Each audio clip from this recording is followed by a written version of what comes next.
Je remercie Dieu pour chaque fois qu'il me convainc. Parfois, je dois le remercier plus que je ne le ressens, mais vous savez. Un jour de la semaine passée, je le remerciais pendant toute la journée. Je disais « Merci Seigneur de m'avoir montré cela. Merci Seigneur parce que... Merci Seigneur de m'avoir montré cela. » Et alors, finalement, j'étais contente que c'était l'heure de dormir pour que tu ne me montres plus rien d'autre.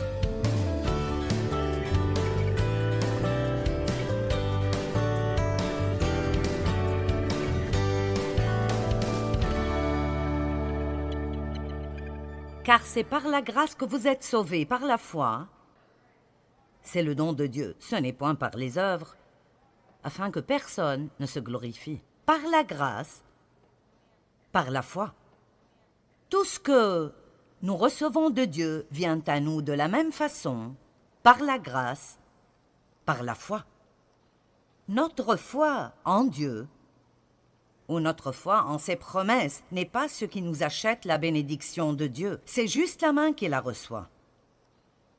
C'est la grâce de Dieu, et sa grâce seule, qui nous donne sa bonté dans notre vie. Nul ne pourra jamais être assez bon pour mériter quoi que ce soit que Dieu fait pour nous.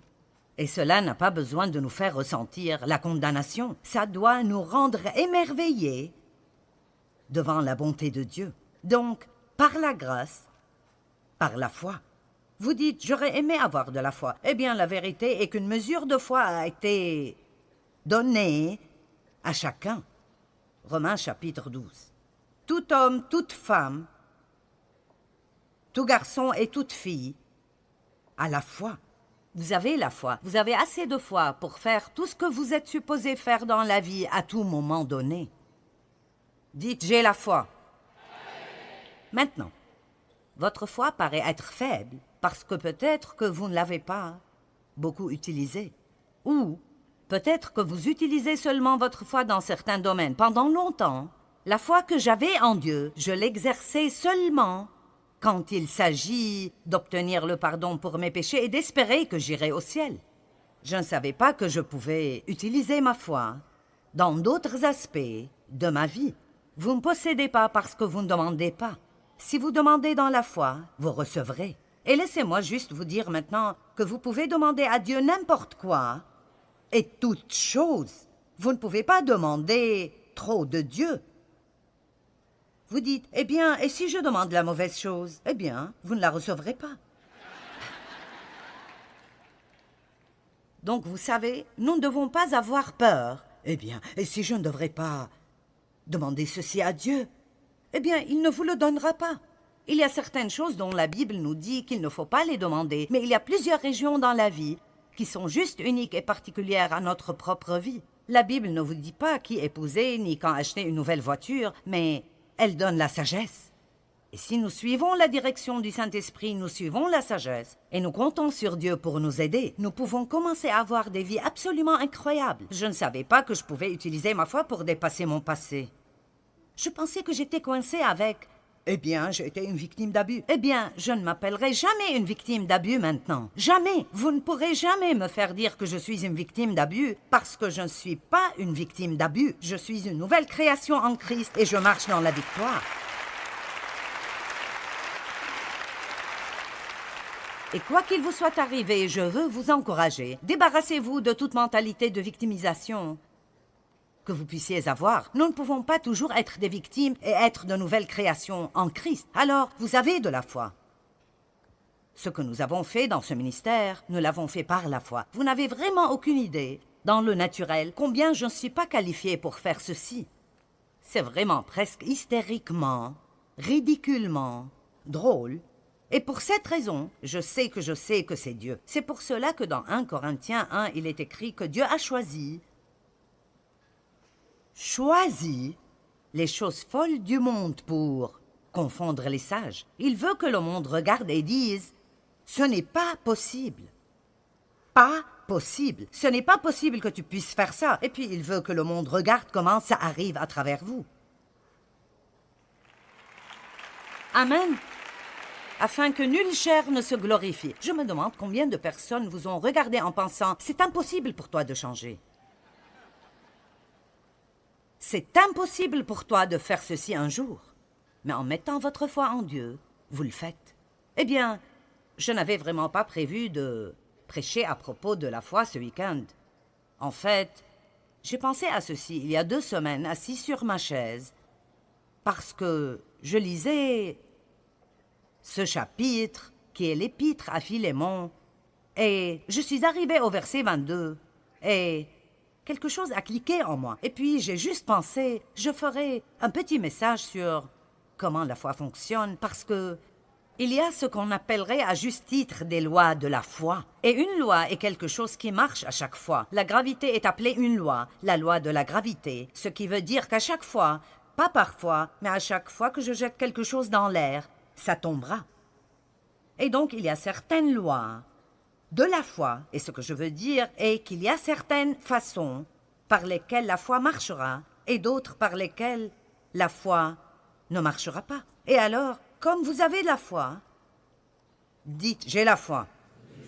Et comme vous n'obtiendrez rien de Dieu, sauf si vous utilisez votre foi, je pense que ce serait bien de prendre un peu de temps ce matin, juste pour voir si vous faites ce que nous devrions faire avec notre foi, et si vous utilisez cette foi d'une manière qui la rend productive et fonctionnelle. Vous êtes d'accord? Ok. Maintenant, lisons donc Philémon 1, verset 22. Paul écrit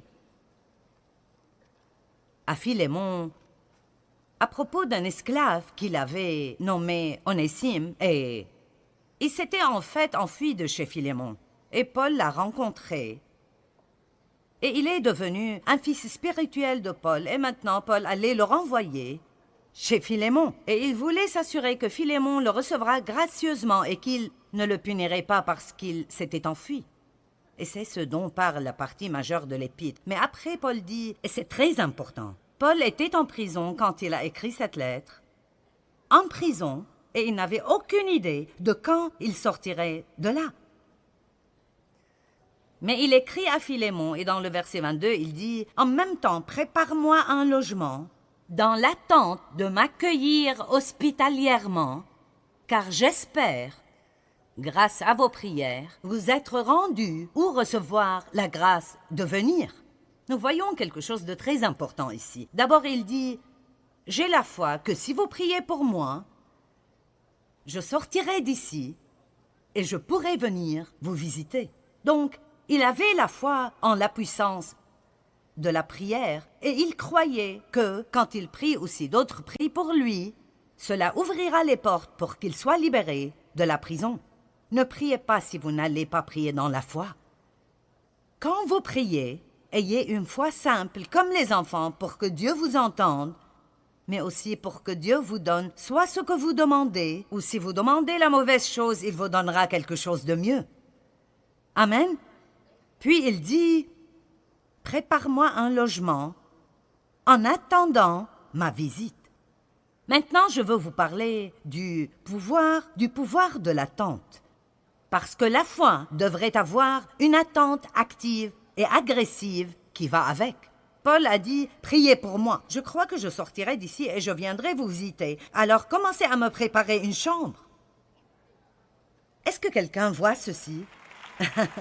Tu peux déjà commencer à me préparer une chambre parce qu'il était si certain qu'il allait pouvoir venir. Nous appelons les femmes enceintes des mamans en attente parce que nous savons ce que c'est que d'être enceinte. Eh bien, quand vous portez un désir, quand vous portez un but pour votre vie, ou quand vous portez un rêve d'être libre de tout lien, ou vous portez un rêve de faire quelque chose de grand pour Dieu, ou quoi que ce soit, mettre de l'ordre chez vous, ou voir votre mariage guérir, ou quoi que ce soit, ça doit être quelque chose que vous portez, mais vous devez vous y attendre. Amen? Vous y attendre. Beaucoup de personnes n'attendent rien, alors ils n'obtiennent rien. Beaucoup de personnes sont comme « nous attendrons de voir ce qui arrivera ». Ne vivez jamais avec une attitude comme « eh bien, nous attendrons de voir ce qui arrivera ». On ne sait jamais ce que Dieu fera. Vous ne pouvez pas vous attendre à trop. Dans Ésaïe chapitre 30, verset 18, c'est un verset magnifique que j'ai découvert il y a plusieurs années. Et essentiellement, la Bible dit « dans Ésaïe 30, 18, « L'Éternel attend le moment de vous faire grâce et il se lèvera pour vous manifester sa compassion. » Cela signifie que Dieu attend une opportunité d'être bon envers vous. Voyez-vous cela?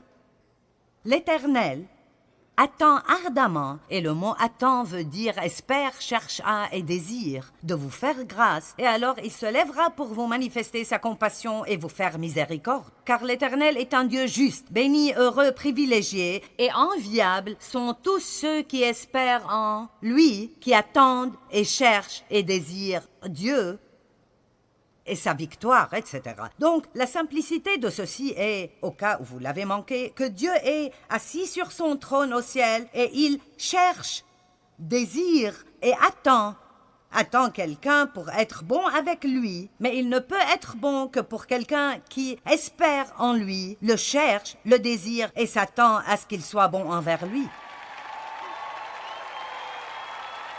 Si vous pouvez juste vous approprier cette chose, c'est assez pour faire une grande différence dans votre vie. Parce que, laissez-moi vous le dire, à quoi vous attendez-vous? Plus de ce que vous aviez dans le passé? Plus de problèmes? Plus de déceptions? Vous vous attendez à être licencié au travail parce qu'il y a des licenciements? Et même, attendez-vous à ce que Dieu vous donne un meilleur travail que celui que vous avez perdu? Et n'attendez pas d'être dans les problèmes jusqu'au cou. Commencez à espérer maintenant. Et pour aller plus loin, laissez-moi vous dire que vous devez déclarer votre attente. Quand vous êtes plein d'attentes, vous parlez de ce à quoi vous vous attendez. Vous ne parlez pas de ce que vous avez. Que quelqu'un écoute cela et le comprenne. Psaume 27, 14. Psaume 27, 14. Attends-toi donc à l'Éternel et espère en lui. Sois fort et affermis ton courage, que ton cœur soit vaillant et endurant. Oui, attends-toi à l'Éternel et espère en lui. Que tout le monde dise « je m'attends ». Maintenant, nous parlons beaucoup d'Ésaïe 40, 31 et dès que je commencerai à le citer, vous le reconnaîtrez tous. Les gens applaudissent quand on cite ce verset. Mais ceux qui comptent sur l'Éternel renouvellent leur force. Ils prennent leur envol comme de jeunes aigles. Sans se lasser, ils courent, ils marchent en avant et ne s'épuisent pas. Nous devons penser que c'est comme...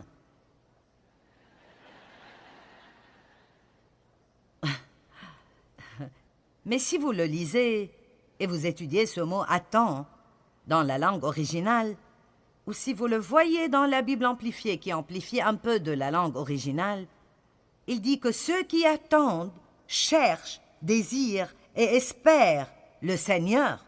Alors, comme vous attendez Dieu, vous ne faites peut-être rien physiquement parce que vous avez peut-être une situation dans votre vie que franchement, vous ne pouvez rien y changer.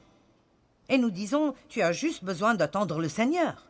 Mais cette attente, même si vous n'êtes pas actif dans vos actions pour résoudre votre problème, vous êtes très actif spirituellement. Ne soyez jamais passif spirituellement. Restez très actif spirituellement dans votre attente. Seigneur, j'attends une percée. Peut-être qu'aujourd'hui est le jour.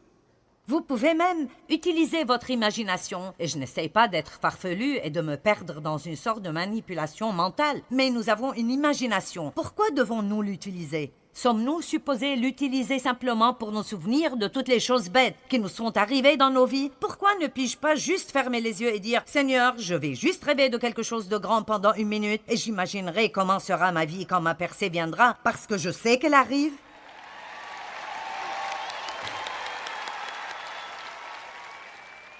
Amen. Donc, la foi est pleine d'espérance. Numéro 2, nous devons comprendre que la foi est la seule chose qui plaît à Dieu. Hébreux 11:6. Sans la foi, il est impossible d'être agréable à Dieu, car il faut que celui qui s'approche de Dieu croit que Dieu existe. Et j'aime vraiment la deuxième partie du verset. Et qu'il est le rémunérateur de ceux qui le cherchent ardemment. Maintenant, Dieu ne veut pas que vous croyiez juste qu'il existe, mais il veut que vous croyiez agressivement que si vous étudiez la parole et vous cherchez Dieu et vous priez d'une façon régulière et vous demeurez en Dieu, vous vous attendez à une récompense. Parce que si vous servez Dieu, le jour de paye vient toujours. Amen. Juste comme vous attendez un jour de paye le vendredi ou 2 fois par semaine ou 1 fois ou 2 fois par mois ou d'après la façon dont vous êtes payé, nous attendons ce jour de paye. Eh bien, nous devons attendre une récompense de Dieu parce que si vous étudiez ce mot récompense, Dieu promet encore et encore et encore dans la Bible que si vous faites la bonne chose et vous prenez les bonnes décisions, que nous allons recevoir une récompense dans nos vies. Peut-être que certains de vous sont dans une période de semaille dans votre vie. Eh bien, les périodes de semaille et de labour ne sont pas si captivantes. Mais un fermier ne sème jamais sans avoir une récolte en tête. Il sème parce qu'il s'attend à une récolte. Il ne sort pas pour labourer et enlever les pierres et planter les graines et arroser ce jardin en pensant « Eh bien, je ne sais pas, je ne sais pas. » Non, il attend une récolte et nous devons semer dans l'espérance. C'est pour cela que même si nous ne donnons pas, nous ne devons jamais donner financièrement au royaume de Dieu juste pour recevoir quelque chose. Ce n'est pas une bonne motivation pour le don. Nous devons donner pour que quelqu'un soit béni et pour honorer Dieu, mais nous devons toujours semer avec espérance, en ayant la foi que puisque je suis obéissant de faire ce que Dieu m'a donné de faire, alors je peux lui faire confiance de répondre à tous mes besoins selon ses richesses dans la gloire en Jésus-Christ. Le don est simplement intelligent parce que vous semez dans votre futur. Sans la foi, il est impossible de plaire à Dieu. Nos actes accomplis sans la foi ne plaisent pas à Dieu. C'est seulement ce que nous faisons dans la foi. Et cela veut dire qu'on croit de tout nos cœurs que Dieu nous a demandé de le faire. C'est ce que nous faisons dans la foi pour le glorifier, qui lui plaît. Romains 14, 23, « Tout ce qui n'est pas le produit d'une conviction est péché. » Si vous prenez du temps pour penser à cela, ça peut vous tomber dessus. Tout, quoi que je fasse, que je ne fais pas dans la foi, est péché. L'inquiétude est un péché. La peur est un péché. Combien d'entre vous se plaignent dans la foi? Alors cela veut dire que le fait de se plaindre n'est pas juste un « c'est un péché ». Et c'est pour cela que régulièrement nous devons dire « Merci Jésus, parce que tu m'as pardonné tous mes péchés et je peux être continuellement purifié par le sang de Jésus-Christ. » Amen. Alléluia. N'épousez pas quelqu'un si vous n'êtes pas vraiment dans la foi à ce propos. Vous savez, je me suis mariée la première fois quand j'avais 18 ans parce que... Et je savais tout au fond de moi-même que c'était une erreur. Mais parce que mon père a abusé de moi, sexuellement, je pensais que personne ne voudrait jamais de moi. Alors j'ai pris la première opportunité qui s'est présentée. Je pense que beaucoup de gens font cela. Ils sont si désespérés, ils ont peur de ne jamais avoir personne ou ils essayent de se débarrasser de ces sentiments de solitude qu'ils ont. Alors ils font quelque chose sans avoir la paix. Et puis ils souffrent pendant de nombreuses années. Ne faites pas quelque chose si vous n'avez pas de paix à ce propos. Si vous ne pouvez pas le faire dans la foi, alors ne le faites pas. Ne soyez pas poussés par vos amis à faire des choses que vous savez que vous ne devez pas faire. Si vous n'avez pas de paix quand il s'agit de voir un certain film, même si tout le monde y va, vous ne devez pas le faire si vous ne pouvez pas y aller par la foi. Allez. Eh bien, vous êtes plutôt calme après ceci.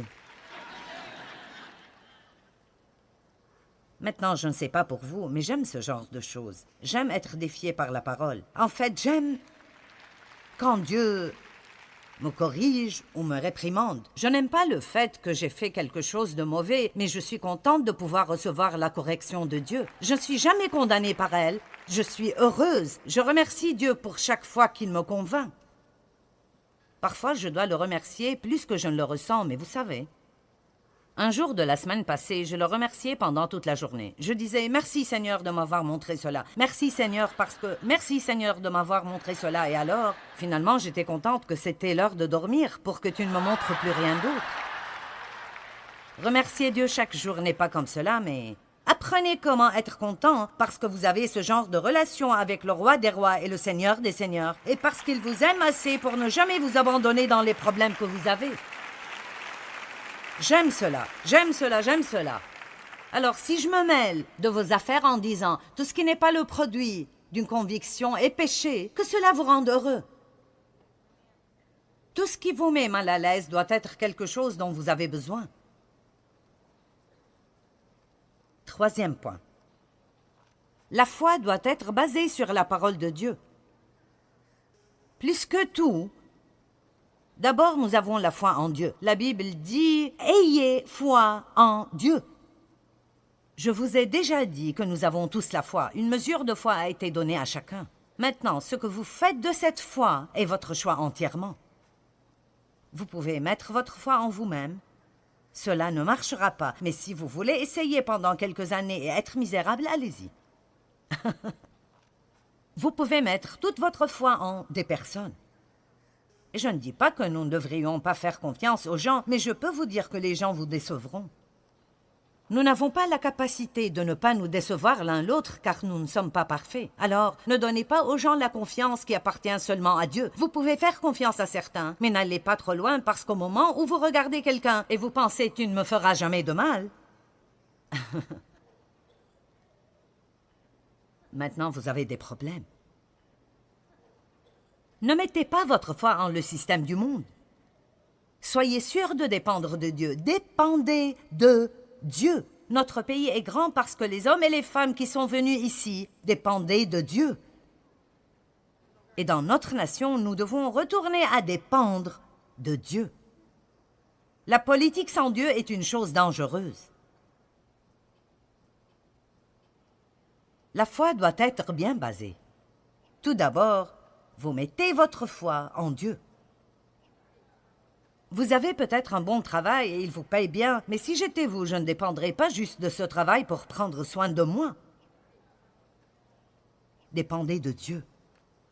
Et si vous avez besoin de plus d'argent, mais vous n'obtenez pas cette augmentation, ne vous énervez pas, mettez votre dépendance en Dieu. Souvent, nous comptons sur la mauvaise source pour qu'elle prenne soin de nous et nous devons toujours regarder vers Dieu. Et si vous allez vers Dieu et Dieu veut que la compagnie vous donne une augmentation, il s'en occupera. Mais s'il veut vous donner d'une autre façon, maintenant parce que vous avez mis votre foi en lui, vous avez ouvert cette grande porte de plusieurs opportunités pour que Dieu vous bénisse. Est-ce que vous m'entendez? Et certains se tournent vers juste une source. Vous vous tournez vers votre travail. Mais cela est faux. Vous devez vous tourner vers Dieu. Dieu, même si les autres ne me donnent pas, si tu décides de me donner quelque chose, alors je l'aurai. Est-ce que vous m'entendez? Je dirai cela de nouveau. Vous devez dire à Dieu, je me fiche de ce que d'autres ne me donnent pas. Si tu veux que j'aie quelque chose, aucun démon en enfer et aucune personne sur terre ne m'arrêtera de l'obtenir. Amen. Alors la foi doit être basée tout d'abord sur Dieu, la foi en Dieu. Ayez la foi en Dieu et puis apprenez la parole de Dieu assez bien pour connaître les promesses de Dieu,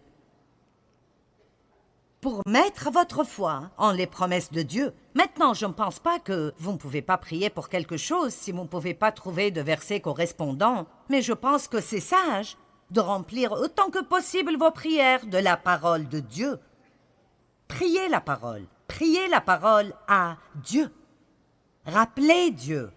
D'autres prophètes l'ont fait. Ils rappelaient Dieu tout le temps de ce qu'il a dit. Et vous devez dire, Dieu, tu m'as promis que tu pourvoirais à tous nos besoins et je m'attends à ce que tu fasses cela. Merci pour cela. Tu as promis, Seigneur, que si j'instruis mes enfants selon la voie qu'ils doivent suivre, même quand ils seront vieux, ils ne s'en détourneront pas. Alors, où qu'ils soient maintenant, Dieu, je crois qu'ils reviendront.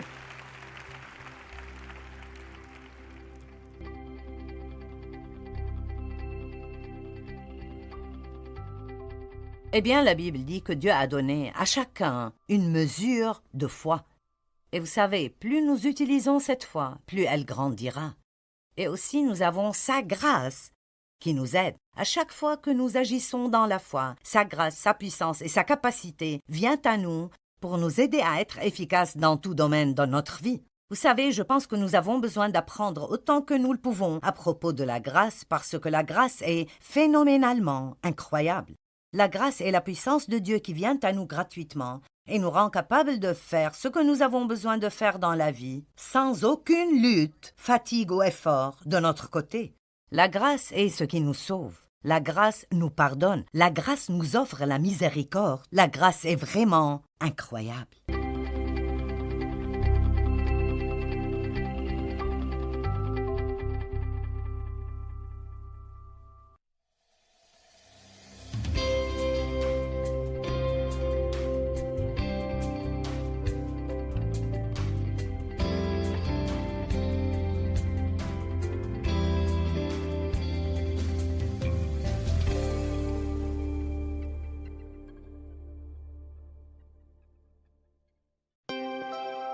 Ce programme est financé par les amis et partenaires du ministère de Joyce Meyer.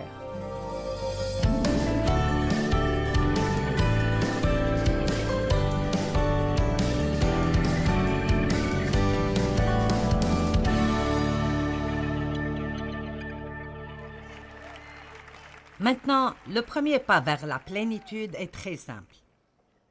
Jésus a dit « Venez à moi ».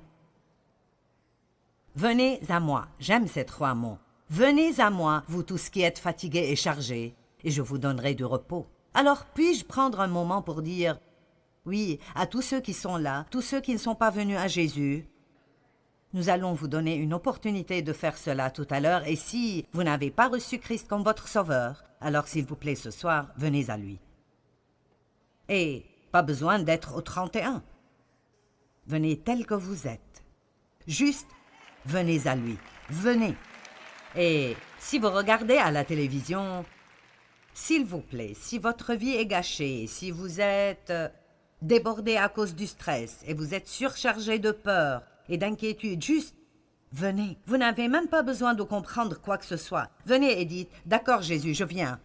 Juste, prends-moi tel que je suis et fais quelque chose de moi. Je te veux dans ma vie. Ça peut être la prière la plus simple que vous avez priée, et la prière est simplement parler à Dieu. Donc, si vous croyez que Dieu est là, donnez-lui juste une chance d'entrer dans votre vie et voyez ce qu'il peut faire. Venez à moi, vous tous qui êtes fatigués et chargés, et je vous donnerai du repos. Eh bien, alors, même après avoir reçu Christ, quand vous entrez dans ce type de vie où vous peinez, que Dieu ne veut pas que vous viviez, la réponse est de juste arrêter et de venir à lui. Revenez à lui. L'une des raisons pour lesquelles nous n'avons pas la paix que nous devrions avoir est que nous ne prenons pas assez de temps quand nous sommes gênés pour nous arrêter une minute. Même si tu es une mère au foyer qui essaye d'élever 3 ou 4 enfants et tu penses que tu veux t'arracher les cheveux à 9 heures chaque matin, prends juste une petite pause de 2 secondes et dis « Je viens à toi, Jésus ». Maintenant, Jean 7, 37, le dernier jour de la fête, le jour le plus solennel, Jésus se tint devant la foule et lança à pleine voix « Si quelqu'un a soif, qu'il vienne à moi et boive !» J'aime ceci. Il dit « S'il y a quoi que ce soit dont vous avez besoin, quoi que ce soit qui vous fait du mal, la réponse est « Venez à moi ». C'est si simple que nous le manquons. Nous préférons nous mettre en groupe et essayer de décider ce que nous devons faire. Je dis toujours, n'allez pas demander aux autres ce que vous devez faire. Ils ne gèrent même pas leur propre vie comme il faut et vous leur demandez comment vous devez résoudre vos problèmes. Allez chez Dieu d'abord et s'il veut utiliser quelqu'un, qu'il l'utilise. Maintenant, voici certaines des meilleures nouvelles que vous pourriez entendre, spécialement pour ceux qui ne sont pas encore venus à Christ. Alors écoutez ceci, Jean 6, 37. Ceci est juste si beau, c'est un si bon verset. Tous ceux que le Père me donne et me confie viendront à moi, et celui qui vient à moi, je ne le repousserai certainement pas. Je ne refuserai jamais, jamais aucun de ceux qui viennent à moi. Wow, j'aime cela. Wouh! N'est-ce pas un passage merveilleux?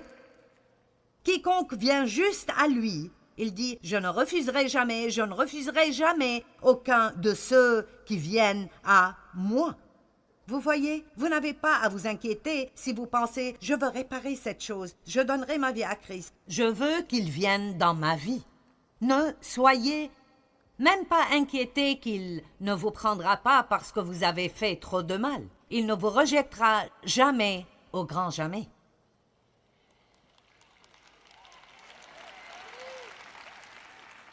Quand vous priez, il ne dit jamais « je ne veux pas t'écouter ».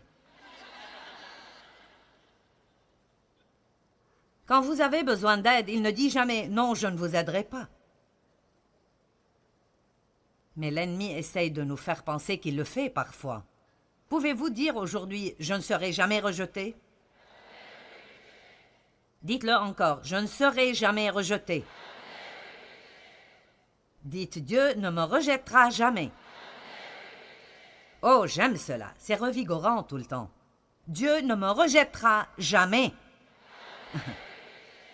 Maintenant, savez-vous que pour certains, ce sont des nouvelles bouleversantes. Et il y a des gens qui regardent à la télévision dans différentes parties du monde et ils disent « Tu plaisantes? Il me prendra tel que je suis? Oui, il vous prendra tel que vous êtes. » Et il y a un numéro sur votre écran que vous pouvez appeler et vous pouvez recevoir Christ en cet instant même. Vous n'avez pas besoin d'attendre une minute de plus. Il a les bras grands ouverts et il dit « Venez à moi. Venez à moi. » Maintenant, Jésus est venu pour nous donner la vie. Vie avec un V majuscule. Regardons Jean 1, 4.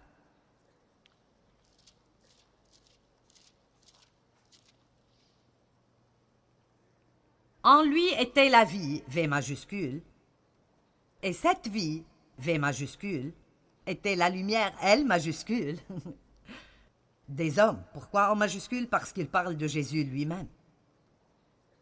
Le voleur vient pour tuer, voler et détruire, mais je suis venu afin que vous ayez la vie, une vie remplie à ras-bord jusqu'à déborder.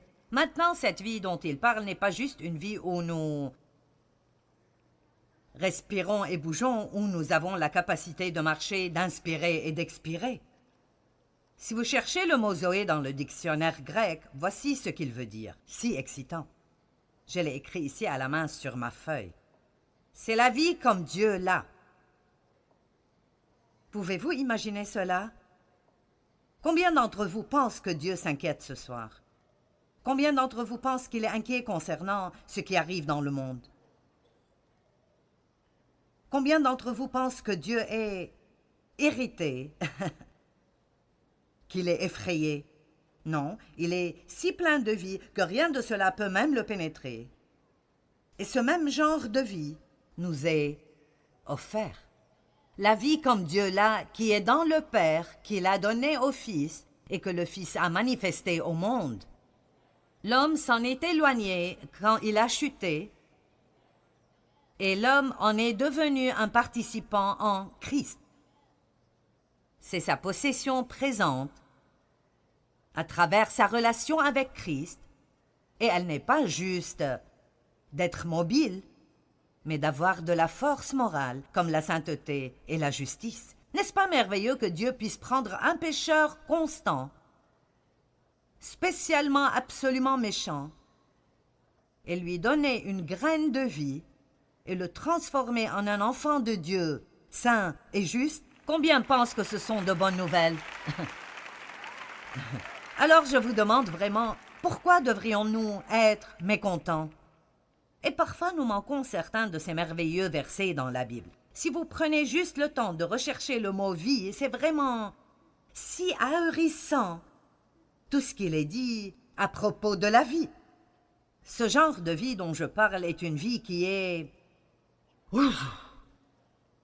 Il y a quelque chose qui arrive ici. Et je ne dis pas que vous devez être bêtement heureux tous les jours et dire « Ceci est le jour que le Seigneur a fait, je me réjouirai et je serai heureux ». Je parle de quand vous vous levez et vous avez l'énergie de vouloir vous lever et vivre. Vous voulez que les choses autour de vous soient ordonnées. Vous voulez être bon avec les gens. Vous voulez prendre soin de ce que vous avez. Vous cherchez des idées créatives.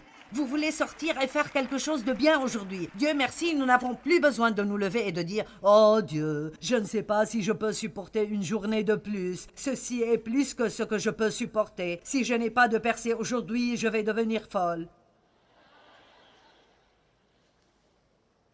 La vie. La vie comme Dieu l'a. La vie, Zoé, est à l'intérieur de nous. Elle vient initialement sous la forme d'une graine quand nous recevons le Christ Jésus, le Fils de Dieu. La graine du Dieu Tout-Puissant vient dans notre esprit et elle est arrosée par la parole. Et vous voyez, même ce soir, j'arrose ce qui est déjà en vous avec la parole de Dieu et ça poussera et grandira encore et encore et encore. Et vous allez vous réaliser des choses. C'est comme... Vous savez, si je vous explique cette vie, et je dis, maintenant, tous ceux qui en veulent, restez un peu, je donnerai des piqûres de vie. Combien d'entre vous resteraient? Vous lèveriez vos manches et sortiriez vos bras. Eh bien, c'est ce que je fais à l'instant.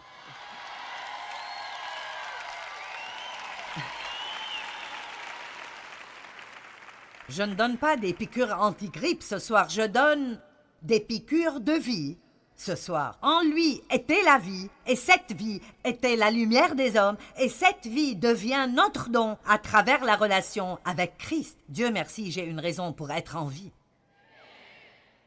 Et j'aime regarder ce que la parole fait aux gens. Écoutez, quelqu'un qui est déprimé sera libéré ce soir.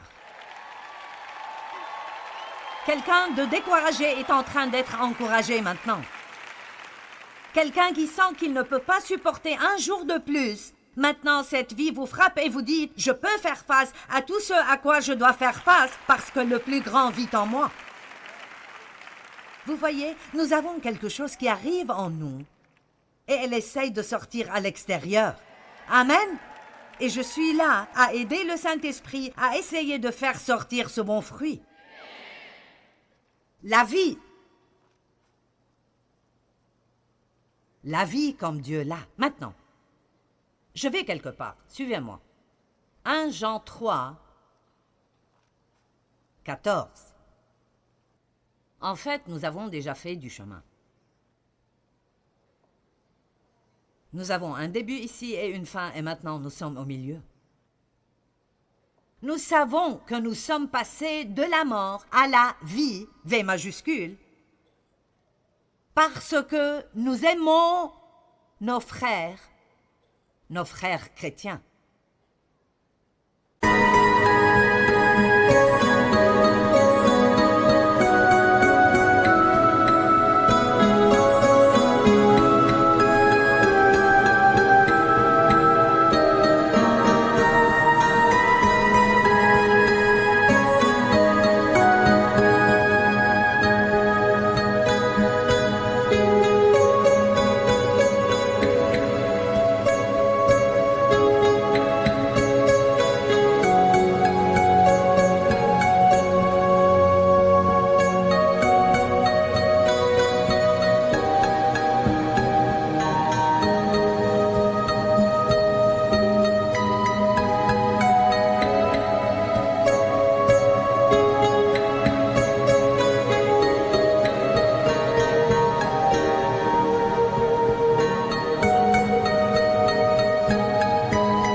Celui qui n'aime pas demeure, reste comme prisonnier, gardé continuellement dans la mort spirituelle.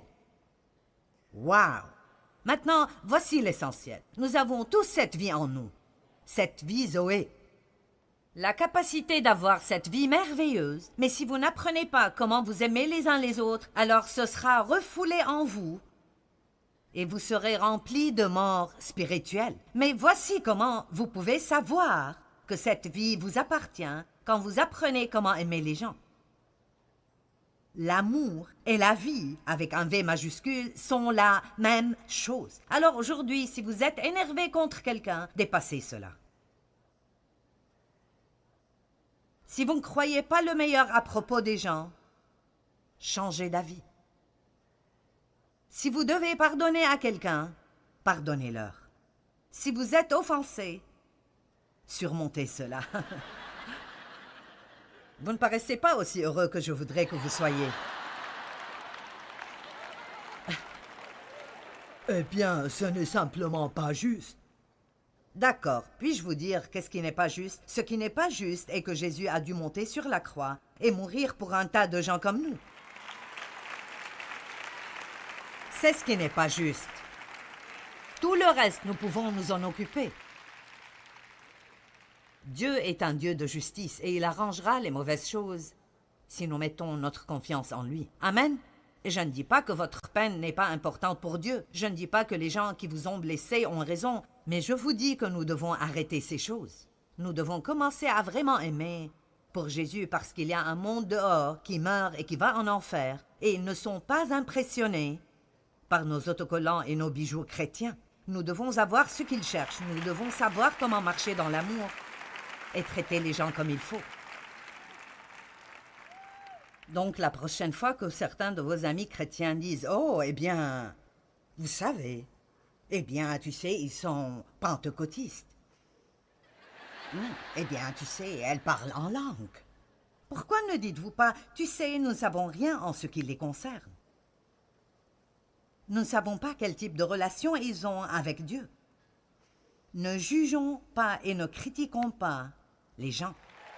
Soyons tous un en Christ. Amen. Amen. Je serai peut-être bonne si vous essayez de me connaître, on ne sait jamais. D'accord, maintenant, comment donc arrivons-nous à cet amour? C'est un beau mot, il fait de bons serments, amène de bons cris, mais comment y arrivons-nous? Comment arrivons-nous finalement au point où nous pouvons marcher dans cela, dans notre vie de tous les jours? 2 Pierre, chapitre 1, nous l'explique très clairement. Nous parlons ce soir d'être spirituellement en bonne santé. Vous venez à Jésus et puis vous décidez de lui dédier votre vie pour apprendre à faire les choses à sa façon au lieu de les faire à votre façon. Ce n'est pas comme un tweet. Cela prendra quelques minutes, d'accord? Alors suivez-moi, vous pouvez le faire. Par sa puissance divine, je suis à 2 Pierre chapitre 1, verset 3. Par sa puissance divine, Dieu nous a donné tout ce qu'il faut, ce dont nous avons besoin pour vivre dans la piété, à travers la connaissance complète de celui qui nous a appelés par la manifestation de sa propre gloire. Eh bien, vous devez disséquer cela pour en profiter plus, mais il dit... La puissance de Dieu, rien de ce que nous avons fait, mais la force de Dieu nous a donné tout ce dont nous avons besoin pour vivre une merveilleuse vie pieuse. Donc, vous avez tout ce dont vous avez besoin pour vivre une bonne vie. Tout. Elle est en vous et elle vient à vous à travers la connaissance complète et personnelle de Jésus-Christ. Maintenant, ne soyez pas satisfaits par la foi de quelqu'un d'autre. Ne soyez pas satisfaits par le fait d'appeler quelqu'un d'autre pour qu'il cherche vos versets tout le temps. Cherchez-les vous-même. Amen. À chaque fois que vous avez besoin de prière, ne vous mettez pas toujours dans la file de prière. Après un temps, soyez ceux qui prient pour les autres. Nous avons tous besoin de prière, mais j'essaie d'expliquer que plus nous connaissons Dieu profondément, plus nous réalisons ces choses. Et ainsi, au verset 4,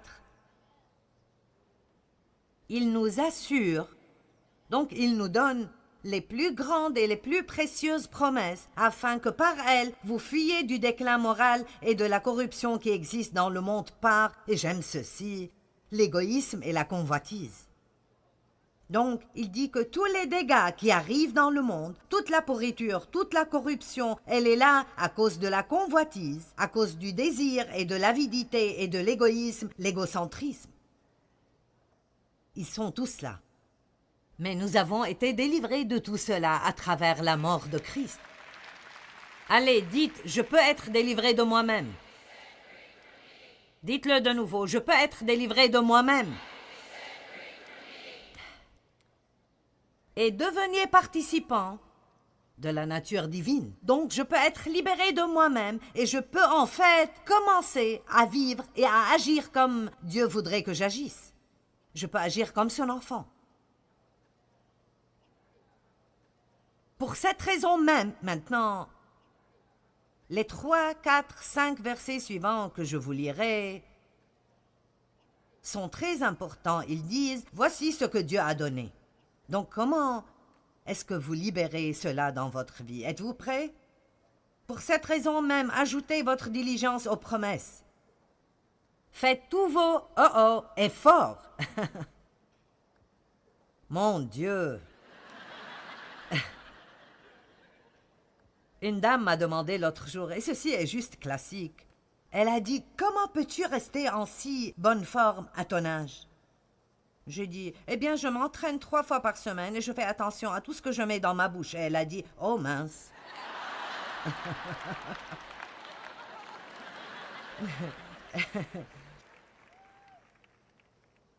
Et vous savez, nous devons faire attention à ce je veux, je veux, je veux. Mais nous voulons que ce je veux nous soit donné par osmose. Nous ne voulons pas avoir à faire quoi que ce soit pour l'obtenir. Eh bien, n'y a-t-il pas de façon d'avoir des muscles sans s'entraîner? Y a-t-il une façon de juste manger jour et nuit et de manger quoi que ce soit et toujours ressembler à Twiggy? Non! Sauf si vous avez une maladie.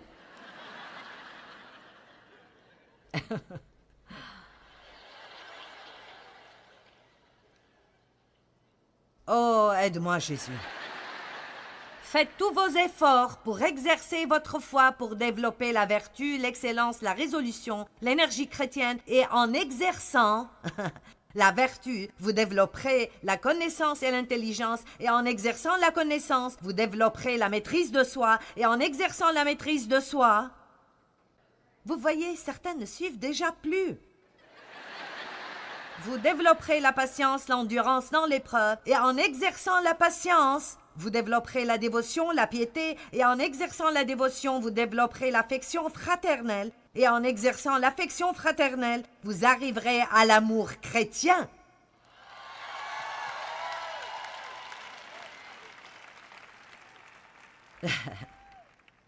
Donc laissez-moi juste vous dire, peu importe combien de messages merveilleux je vous prêche à propos de partir d'ici et de sortir et d'aimer tout le monde, ça n'arrivera pas. Pas avant que vous sortiez cette liste. La première chose que vous devez avoir est la connaissance. La première chose que vous voulez connaître est lui. Pas juste savoir ce que Dieu peut faire pour vous, mais le connaître et la force de sa résurrection, connaître le caractère de Dieu et combien il est incroyablement merveilleux. Et être si reconnaissant pour votre salut que vous pouvez à peine vous contrôler. Et puis vous ajoutez plus de diligence et vous exercez cela. Et vous ajoutez plus de diligence et vous exercez cela. Laissez-moi vous dire quelque chose à propos de ce livre. Mes paroles, elles sont esprit et elles sont vie, a dit Jésus. Maintenant, je pense que je n'ai certainement pas toutes les connaissances de la révélation de la parole de Dieu, mais je comprends la puissance qui est dans la parole. Et c'est pour cela que je fais ce que je fais, parce que je regarde comment la parole de Dieu change les gens, comment elle change l'expression sur vos visages, comment la lumière vient dans les yeux des gens quand vous partagez la parole. Je regarde les larmes couler parfois quand les gens comprennent finalement que Dieu les aime et que ce n'est pas trop tard pour eux. J'entends les témoignages qui viennent encore et encore et encore et encore. Je connais la puissance qui est dans la parole, mais je sens aussi que j'ai un mandat de Dieu en ce temps dans ma vie pour partager aussi avec vous que je ne pense pas que vous pouvez sortir ce dont vous avez besoin de ce livre si vous ne faites que laisser quelqu'un d'autre vous en nourrir à la cuillère.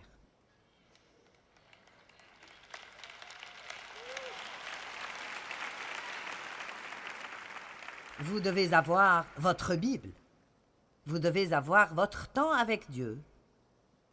Et vous devez étudier vous-même et arrêter de laisser le diable vous convaincre que vous ne comprenez pas la Bible. Parce que le Saint-Esprit vous enseignera. Il est votre enseignant. Et c'est pour cela que nous défions les gens de commencer pendant 30 jours, 30 minutes par jour, à prendre un verset à la fois, pour enseigner et montrer aux gens les choses merveilleuses qui sont dans la parole de Dieu. Parce que, Dieu m'a dit un jour, tu dis aux gens tout le temps, lisez la Bible, lisez la Bible, lisez la Bible. Mais les gens lisent pour la quantité, ils ne lisent pas pour la qualité. C'est juste comme une course. Tu sais, je veux lire ce nombre de chapitres chaque jour, alors je lis la parole aujourd'hui. Gloire à Dieu, il faut lire la parole chaque jour. Eh bien, qu'avez-vous appris? Qu'avez-vous appris? Avez-vous appris quelque chose? Et alors, s'il vous plaît, ne pensez pas que vous devrez avoir le genre de vie que Dieu veut que vous ayez juste parce que vous avez lu un tweet le matin, un post sur Facebook, vous écoutez un petit sermon de 15 minutes, ou vous visitez peut-être une église une fois par semaine et vous dormez pendant la moitié du sermon. Et puis, vous vous demandez pourquoi vous n'avez aucune victoire. Allez, il y a quelque chose pourquoi se battre. Il y a une vie qui vaut le coup d'être vécue. Il y a quelque chose pourquoi...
Vous lever. Il y a une raison de se lever tôt et de passer du temps avec Dieu.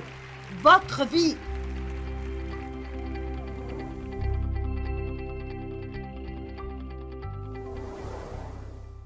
Eh bien, aimeriez-vous être en bonne santé dans chacun des domaines de votre vie? Je pense que nous pourrions tous dire « Oui, j'aimerais cela ». Eh bien, vous savez, ça requiert d'être en bonne santé spirituellement d'abord parce que tout le reste vient de cela.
khắp phương trời vẫn nhớ tới quê hương.